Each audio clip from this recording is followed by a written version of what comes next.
Good morning/afternoon, everyone. Welcome to today's presentation. I'm thrilled to have you here. Today, we'll be discussing HEPA filters and their validation from a regulatory perspective. The focus will be on understanding the key requirements and best practices for ensuring compliance. Over the next few slides, we'll explore the essential aspects of HEPA filter validation, regulatory standards, and practical insights. Let's get started. Today, I want to introduce you to HEPA filters, which stands for High-Efficiency Particulate Air Filters. These filters are incredibly effective at capturing tiny particles, specifically those that are 0.3 micrometers or larger. They remove at least 99.97% of these particles, making them essential in maintaining clean and safe environments. You'll find HEPA filters playing a critical role in several high-stakes settings. For example, in sterile pharmaceutical manufacturing, they help prevent contamination that could compromise medication safety. Similarly, in biotechnology labs, they ensure that experiments and productions are free from unwanted particles. Hospitals and cleanrooms also rely heavily on HEPA filters to maintain a controlled environment. Their use is vital for controlling both viable and non-viable contamination, meaning they help prevent the spread of living microbes as well as dust, spores, and other particles. Overall, HEPA filters are a cornerstone of contamination control in environments where purity is paramount, supporting the integrity of products and the safety of patients and staff alike. Let's take a closer look at HEPA filter classification. According to standards like N1822 and ISO 29463, filters are categorized based on their efficiency. For example, an H13 filter achieves at least 99.95% efficiency, meaning it filters out nearly all particles of a certain size. Moving up in efficiency, the H14 filters trap at least 99.995% of particles, offering even higher filtration performance. Now, for the ultimate in filtration, we have ULPA filters, which provide even greater efficiency than HEPA filters. These are typically used in environments demanding the highest level of cleanliness. For instance, H14 filters are often used specifically in grade A aseptic filling zones, where maintaining an ultra-clean environment is critical. So, understanding these classifications helps us select the right filter for each application, ensuring optimal air purity and safety in sensitive environments. Now, let's talk about the role of this component in a cleanroom HVAC system. You'll find it installed mainly in terminal diffusers and laminar airflow units. These are critical points where air is redistributed to maintain the environment. Its primary function is to ensure the air remains clean by controlling various parameters. It helps maintain the right pressure differentials, which are essential to prevent contaminants from entering the cleanroom. Additionally, it supports unidirectional airflow, meaning the air moves in a single, controlled direction to keep particles away from critical areas. It's important to understand that if this component fails, the risk of contamination significantly increases. That's why maintaining its proper function is key to preserving the integrity of the clean environment. In essence, this element acts as a safeguard, helping us uphold the strict cleanliness standards necessary in cleanroom operations. Let's take a closer look at the validation lifecycle for HEPA filters. This process is actually a key part of HVAC qualification, ensuring that the systems are working effectively and safely. It all starts with design qualification, or DQ, where we verify that the design meets the intended purpose. Next is installation qualification, or IQ, which confirms that the equipment, including the filters, has been installed correctly according to specifications. Then we move on to operational qualification, or OQ, where we test the system under normal operating conditions to ensure it functions properly. Finally, there's performance qualification, or PQ, which involves verifying the filter's performance in real-world conditions, including proper installation and ongoing performance checks. This last step is really important because it includes both the actual filter installation and the performance verification to make sure everything is working as it should. Overall, this life cycle approach helps us maintain high standards for air quality and system reliability throughout the entire process. Let's take a closer look at the test methods, specifically the DOP and PAO tests. The principle behind these methods is pretty straightforward. We introduce an aerosol upstream of the filter or component we're testing, and then we scan downstream using a photometer to detect any leaks. Now, regarding the aerosols used, we have PAO, which is considered the modern standard due to its accuracy and reliability, and DOP, which is more of a legacy method but still widely used in many facilities. These tests are essential because they help us detect leaks in critical areas like the filter media, gaskets, and the frame itself. Ensuring there are no leaks is vital for maintaining the integrity of the HEPA filters, which is our core focus. When we perform HEPA filter integrity testing, the key concepts are confirming that there is no leakage, ensuring proper sealing, and verifying correct installation. It's important to note that these tests must be done in situ, meaning the filter needs to be tested in its installed condition to accurately assess its performance in real-world operation. Overall, these test methods are fundamental for guaranteeing that our filtration systems are functioning as intended, protecting the environment and the people relying on them. Today, I want to focus on the acceptance criteria for leakage. The maximum allowable leakage is set at 0.01%, which is a very strict standard to ensure product integrity. When we look at the EU GMP guidelines, they impose even stricter limits depending on the grade. For grade A and B environments, the penetration must be no more than 0.001%, and for grade C and D, it's limited to 0.01%. Essentially, any exceedance of these limits is considered a failure, so maintaining these standards is critical.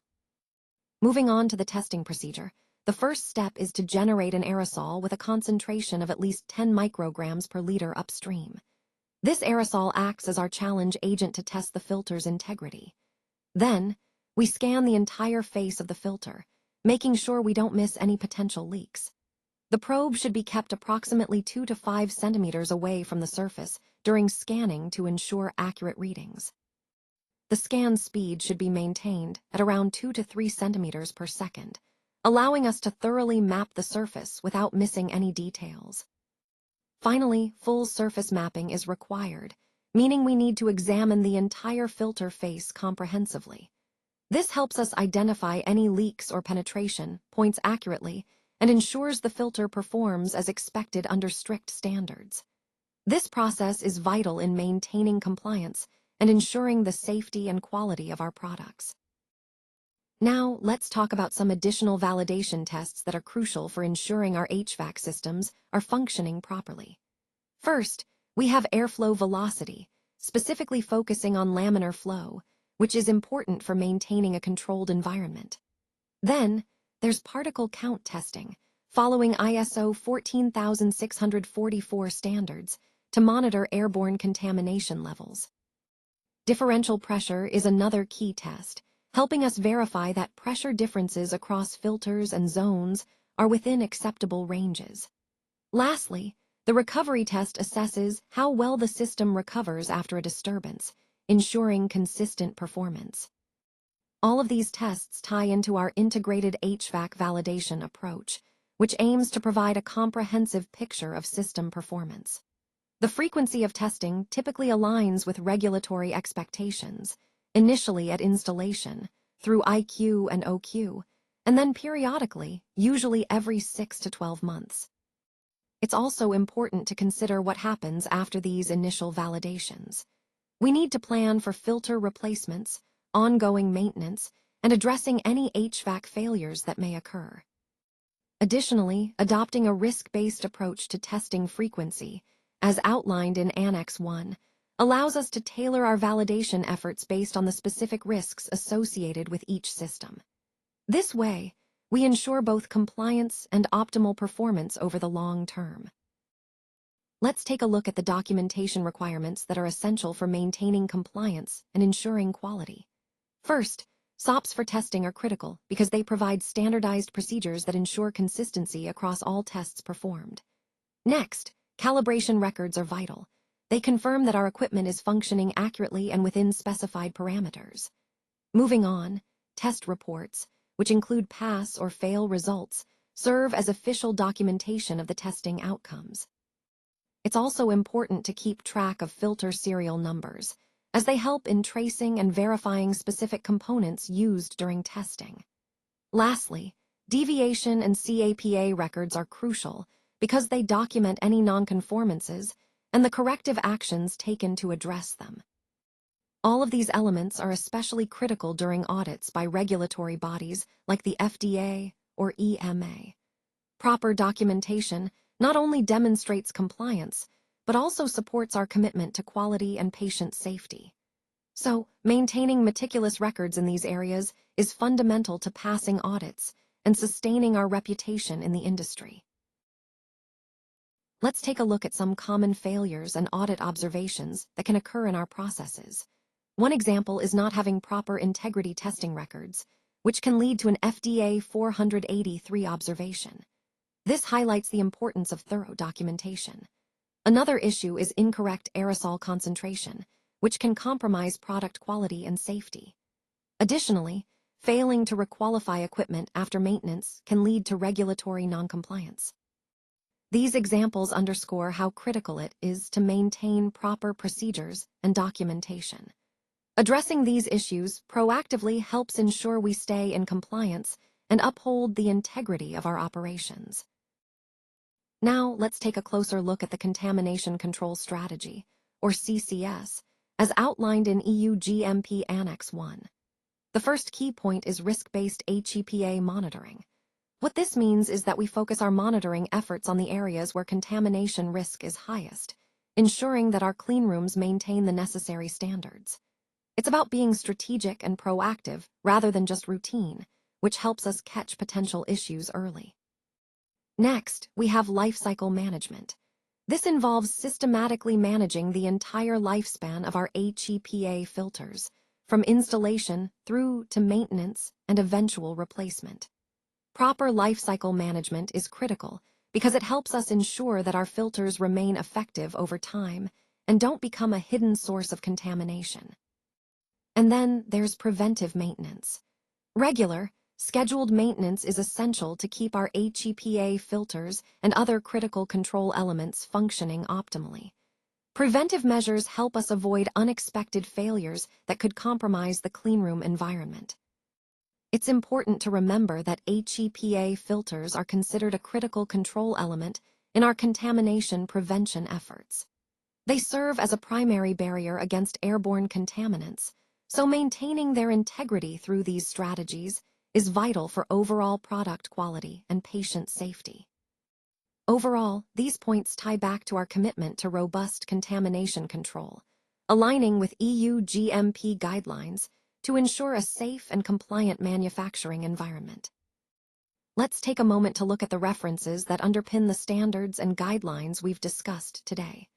First, we have the EU GMP Annex 1 from 2022, which sets the requirements for sterile medicinal product manufacturing within the European Union. It's a key document that emphasizes the importance of quality and safety in sterile environments. Next, ISO 14644 is part of the broader ISO 14644 series, focusing specifically on test methods for cleanrooms and controlled environments. This standard helps us ensure that our cleanrooms meet the necessary cleanliness levels through proper testing procedures. Then, we have N1822 and ISO 29463, which relate to the classification and testing of high-efficiency particulate air filters, essential components for maintaining air purity in controlled environments. These standards help us select and validate filters that effectively remove airborne contaminants. We also reference WHO GMP guidelines, which provide a global framework for pharmaceutical manufacturing quality. These guidelines are critical for ensuring that our processes meet international standards for safety and efficacy. Finally, the FDA 21 CFR Part 211 outlines the regulations for pharmaceutical manufacturing in the United States. Compliance with these regulations is vital for market approval and ensuring the quality of products intended for the U.S. market. All these references collectively highlight the comprehensive and international nature of quality standards in our industry. They serve as the foundation for designing, validating, and maintaining environments that ensure product safety and efficacy. Understanding and applying these standards helps us uphold the highest quality in our manufacturing processes. For further support, please don't hesitate to reach out. If you have any questions or need additional information, I'm here to help. Just contact us through the provided channels. And with that, I want to sincerely thank you all for your time and attention today. Your engagement truly makes a difference. Remember, we're here to support you every step of the way.